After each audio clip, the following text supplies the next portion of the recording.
Catherine Ellison, a news reporter, in her 2024 Attitude article, recalls how editors began catching so many mistakes in her reporting. Fearful that she was sabotaging her career, she sought professional help, but was told to just pay more attention to her reporting. It was not until 10 years later when Catherine was given the diagnosis of attention deficit hyperactivity disorder, or more commonly known as ADHD. Decades of confusion answered in minutes with one simple diagnosis.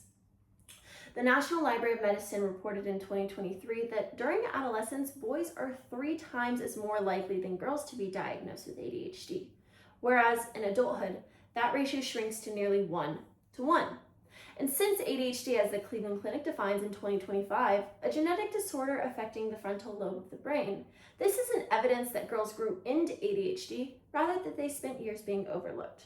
So today, we will look into the underdiagnosis of ADHD in women, not just as a medical issue, but an equity issue. So let's explore the causes, effects, and solutions. It is clear that millions of women are living with ADHD and are unaware. Not because they don't have symptoms, but because the system was never designed to see them. Once Catherine began to see her life through the new ADHD lens, the decades of confusion that had followed her finally started to make sense. To understand why so many women share this experience, we need to look into the causes behind it, gendered stereotypes, and the lack of medical attention towards women with ADHD. Now, when most people picture ADHD, they see a restless child who can't sit still. However, according to the ADHD Research Center in 2025, while that image fits how symptoms appear in boys, it hides the underlying issues that so many girls struggle with. A National Library of Medicine study in 2023 found that ADHD affects boys and girls differently. Boys struggle with more motor control, while girls struggle with emotional regulation. Challenges often mistaken for personality flaws rather than neurological symptoms. Behavior specialist Dr. Manos states that ADHD symptoms in girls tend to be more subtle and less disruptive. And as a result, ADHD in girls goes untreated for longer if diagnosed at all. These gender norms have shaped which symptoms teachers, parents, and doctors recognize in girls and how we interpret them. These gendered stereotypes stem from our second cause, the long-standing exclusion of women in ADHD research. According to the British Medical Journal in 2025, women were routinely excluded from clinical trials throughout the 20th century because researchers feared that the hormonal fluctuations would complicate the data. This exclusion has had a lasting impact on how ADHD is defined in girls. The CDC in 2024 reports that boys are still twice as likely to be diagnosed with ADHD than girls. Not a gap rooted in biology, but in biased research. The ADHD Center in 2024 notes that mainstream studies claim that there are no meaningful differences between boys and girls. However, the lived experience of thousands of women directly contradict this. According to the National Library of Medicine in 2023, physicians continue to lack training on gender differences in ADHD. And until medical research reflects the entire spectrum of ADHD experiences, women will continue to be underrepresented in the data, underdiagnosed in the practice, and underserved in the treatment. Now that you understand the causes, let's take a look at some of the effects. After Catherine's diagnosis, so many parts of her life finally started to make sense. Why her parents called her Chatty Cathy and why she was always losing her favorite earrings. We have 2 effects to go over today: delayed and mistreatment, and the buildup of mental health struggles. According to Nature.com in 2025, a delayed ADHD diagnosis erodes a woman's sense of self, career, and relationship.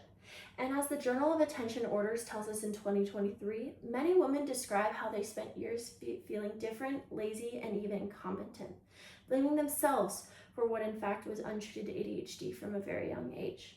For centuries, women have been forced to fit inside a box, always seeing the glass ceiling, but never understanding why they cannot reach it. According to Bespoke Psychiatry in 2025, a late or missed ADHD diagnosis in females is often linked to other co-occurring psychiatric conditions. As many as 75% of children with ADHD are likely to have at least one other psychiatric condition. Girls tend to show more internalizing problems such as anxiety or depression, and because their symptoms are less overt, they're diagnosed with the other condition before ADHD. Along with making life way more difficult, we also need to discuss the mental health repercussions. How hard would it be to swim while holding a beach ball underwater? Gracefully, might I add. Pretty difficult, right? Eventually that ball will surface, and attempting to keep it under will become exhausting and grueling.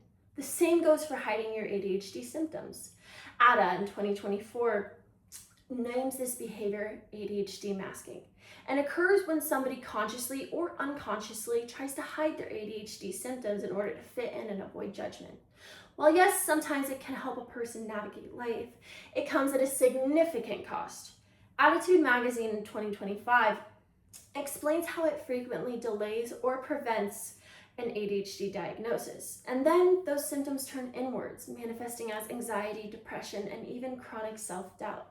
Masking also makes it way harder for individuals to accept and understand how their brains truly work.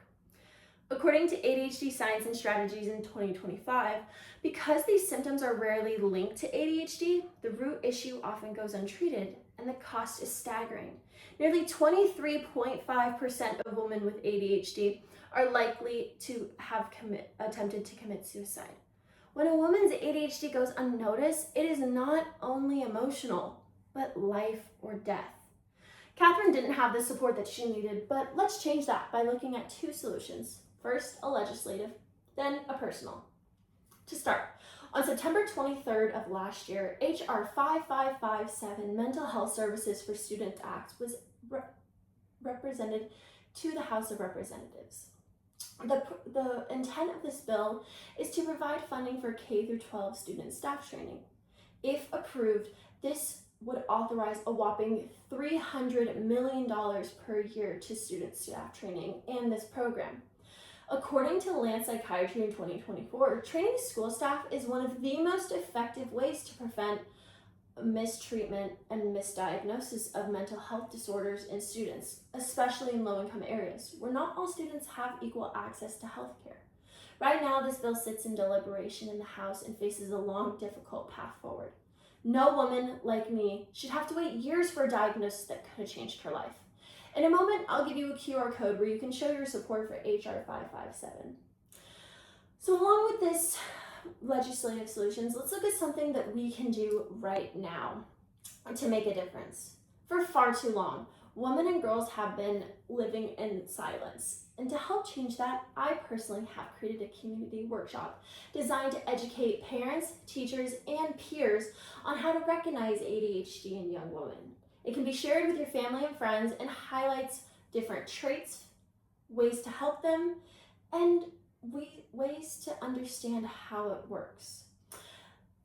I hope and want you to scan this QR code. If you scan it, it will take you directly to the workshop that can be then shared with your family and friends.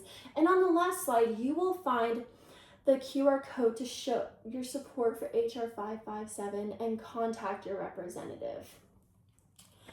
It is clear that millions of women are living with ADHD and are unaware, not because they don't have symptoms, but because the system was never designed to see them. So first, today, we talked about the causes, second, went over the effects, before finally going over some practical solutions. The underdiagnosis of ADHD in women is not just a medical issue, but an equity issue, one that we can no longer ignore. As Catherine found, her new diagnosis gave her membership into a surprisingly large community of formerly baffled women. I resonate with what she said. I was often told that I was too talkative and I couldn't keep my mouth shut. And then I got my diagnosis, and it was like putting on glasses and seeing the leaves on the trees for the first time. I grieve for the years I lost in frustration and confusion. Women and girls are too often suffering in silence. These women mustn't be forgotten.